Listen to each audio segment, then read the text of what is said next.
Jadi kalau bicara teman-teman tentang kematian, banyak orang yang punya persepsi yang berbeda-beda karena kita biasa dari sistem edukasi, spiritual, kebudayaan, punya pemahaman konsep-konsep tentang kematian yang berbeda-beda. Dari semua konsep yang ada ini, kadang-kadang kita jadi merasa sangat-sangat takut misalkan tentang meninggal, mati, ataupun segala macam kayak gitu.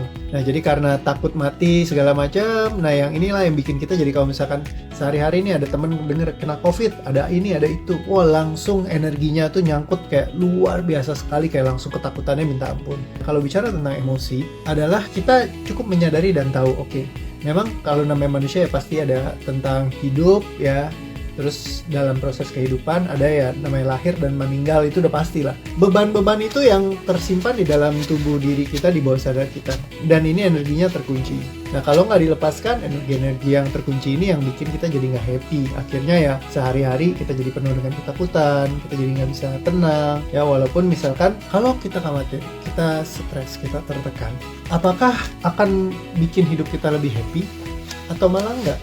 Kalau misalkan emang udah waktunya dia mati ya, mau dia ada rasa takutnya, ada stresnya, ada ini, atau nggak ada pun sama aja karena emang waktunya dia. Memang kadang-kadang apa ya, ketika tersimpan itu teman-teman, takut atau tidak takut, ya kematian pasti akan datang suatu saat nanti, ya kan? Cuma masalah waktu doang. Semuanya malah jadi terbebani memang. Jadi kayak akhirnya karena terbebani jadi malah gampang sakit, stres, akhirnya makin takut mati, makin cepat matinya.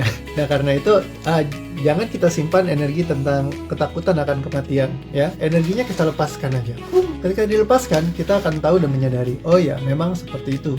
Ya namanya kematian ya sebuah proses yang alamiah dalam kehidupan. Dan pada akhirnya, ya kita semua perlu untuk melanjutkan kehidupan kan. Sebenarnya energi ini yang perlu kita lepaskan supaya apa? Kita tenang saja. Hidup itu bukan seperti orang yang takut mati. Ketika kita nggak takut akan kematian, apa yang terjadi ya? Hidup kita jadi lebih happy, jadi lebih enak, lebih tenang. Ngejalanin apa-apa tuh jadi kayak kita bisa live to the fullest ya. Maksudnya menghidupkan semua dengan lebih happy. Kalau saya mengambil sebuah konsep kematian itu seperti kita melanjutkan hari saja. Jadi kalau hari ini kita hidup di dunia ini, besok ya kita mungkin meninggal, nggak ada, ya kita jalan berproses gitu ya, dan kita melanjutkan ke kehidupan yang selanjutnya ya, entah kita di surga atau kita di mana, ya itu yang disebut dengan continuity day atau hari kita melanjutkan kehidupan kita.